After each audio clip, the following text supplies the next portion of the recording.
Hi guys, welcome to my July wrap-up. So for some little stats, I ended up reading 4,437 pages. I read 10 books and my most read genre was romance. I think my second most was fantasy though, so yeah. And I had an average rating of 4.5 stars, so overall a really good reading month. So let's talk about it. The first book that I finished this month was Ripple Effect by Kai Stevens. I gave this book 4.25 stars. It was so good. It's basically about Daisy and Elio. Daisy's a surfer, Elio is he makes videos of himself doing some spicy things to make money on the internet. But basically, he has some medical issues and they become friends just because he's always up late and she's always up early, so they cross paths at the beach a lot. So they become friends, and then once he has some medical issues and he doesn't really have anyone there to help him, she offers to stay with him to help him recover and everything. So they become friends through that, and then they obviously fall in love. I loved this storyline. I loved Daisy and Elio. Daisy was such a ray of sunshine and Elio was so perfect, and I loved pretty much everything about this book. It just didn't have a 5-star feeling for me, but I still really loved it, so I ended up giving it 4.25 stars. And this one does have some spice in it, so beware of that. The next book I read was Keeping 13, which is the second book in the Boys of Tommen series by Chloe Walsh. This book, because it is the second in the series, I'll tell you about the first book in the series, which is basically about Johnny and Shannon. Johnny is a rugby player. They live in Ireland, and Shannon is this really short girl who has a really tough home life, so definitely check trigger warnings for these. But Johnny ends up trying to help her at school after he accidentally he kicks a rugby ball and then it accidentally hits her on the head and gives her a concussion. So they become friends after that, kind of, and have massive crushes on each other, and it's such a wild ride, and the found family in it is amazing. I just cannot. So then I read A Good Girl's Guide to Murder, or I've read this before, but I reread this, and this is still a 5-star for me. It's so good. It's basically about what is her name? It's about Pip, and Pip, she decides for her senior project, she basically has to do a project at the end of her senior year, and she decides for her project she's going to investigate the disappearance of Andy Bell, which happened in their small town many years ago. And the facts of the case that people think is Andy Bell, she disappeared, nobody knows what happened to her, and then later her at the time boyfriend, Sal Singh, is found in the woods having committed suicide. And so they find a text from him saying oh, I did it, I killed Andy, whatever. So everyone just assumed, okay, he killed her, even though they never found her body. They just assumed he killed her and closed the case. But Pip felt there's something off about it, so she decides to investigate, and she discovers some really crazy things. And the show for this comes out, or I read this month because the show comes out on August 1st, and I'm so excited to see it. Then I read The Pillars of the Earth by Ken Follett. Geez, that gold is shiny. I ended up giving this one 3.75 stars.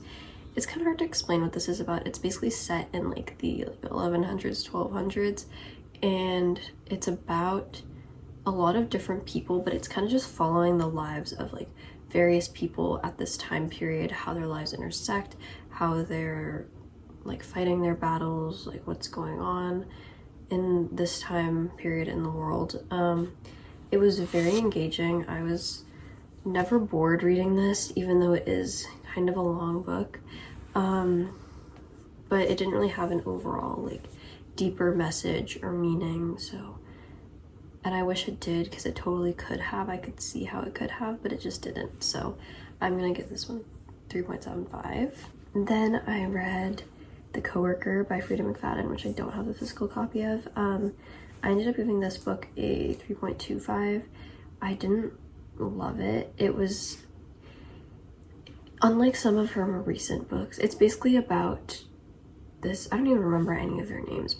I read it like too fast, but it's basically about this girl and her coworker goes missing and she thinks she's been murdered, but then it like looks like she's getting set up for the murder. So she's very confused. She's trying to like figure out what's going on, but at the same time you're kind of getting that other girl's perspective, and like it seems like the girl that's getting framed for her murder is like bullying that other girl, like, so you don't know, did she actually do it, did she not, like everything's pretty crazy.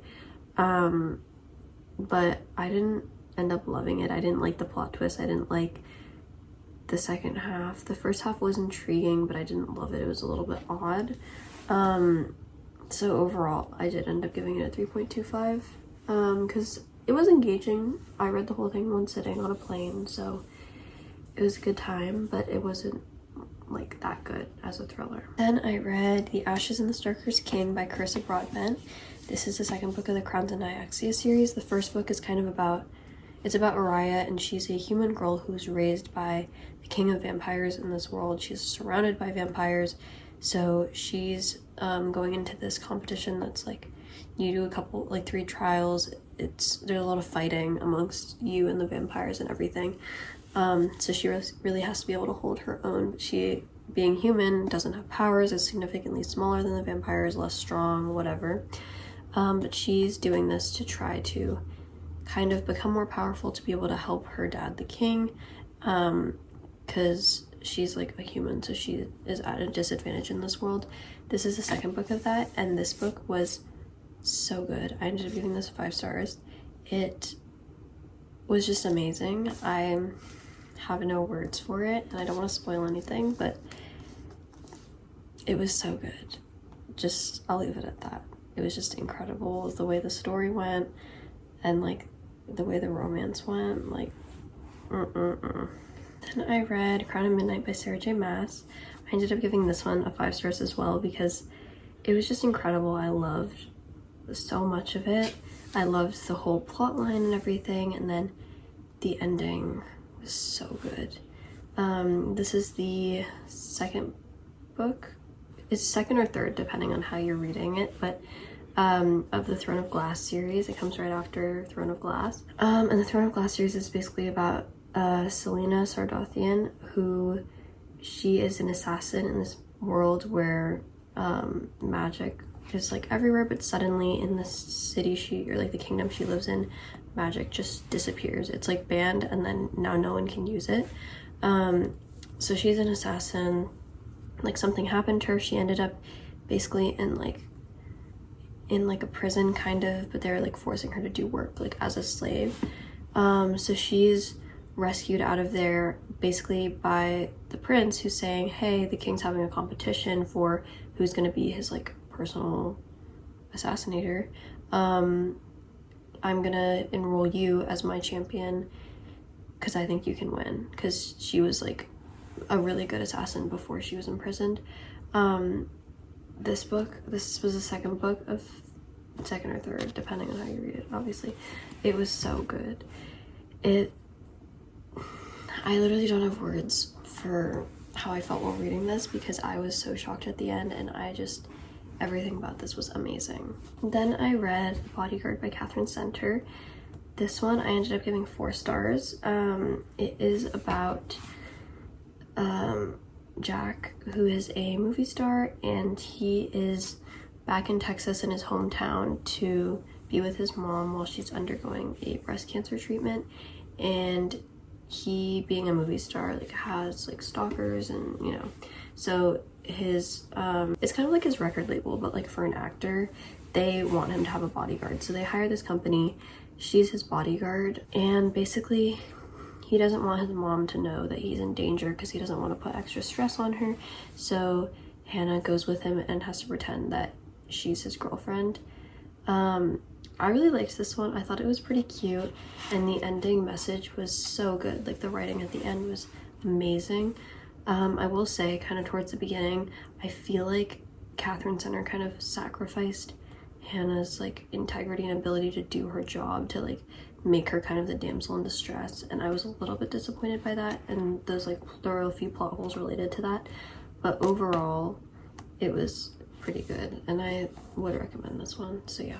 Then I read Air of Fire, also in the Throne of Glass series. I gave this one a 4 stars. I thought it was very much kind of a bridging book of like, we're introducing new characters, we're introducing a new part of the world, we're learning new things to give ourselves new goals, we're, you know, making a plan, that kind of thing. So there wasn't a ton of action in here, but the ending of this was obviously still so good, and I loved a lot of the new characters we were introduced to, so I really enjoyed reading this, and I did end up giving this one a 4 stars. And the last book that I read this month was The Friend Zone by Abby Jimenez. This is my first Abby Jimenez book. It was basically about Kristen and Josh. Kristen's best friend is engaged to Josh's best friend, so they're about to get married. So Josh and Kristen have to kind of work together on this like wedding, and then they're like very attracted to each other, but there's like a lot of underlying issues that like they can't be together. They really have to like work through to be together, and so there's a lot of heart-wrenching stuff in this book. There's a lot of really good banter. I cried multiple times reading this book, and I underlined so much stuff in the end here, so this one was definitely a 5-star for me. I felt so many emotions reading this. I cannot even explain it to you. So yeah, so these are all the books that I read in July. Let me know if you've read any of them and your thoughts, and what you read in July. And I hope you have a nice day, and I'll see you soon.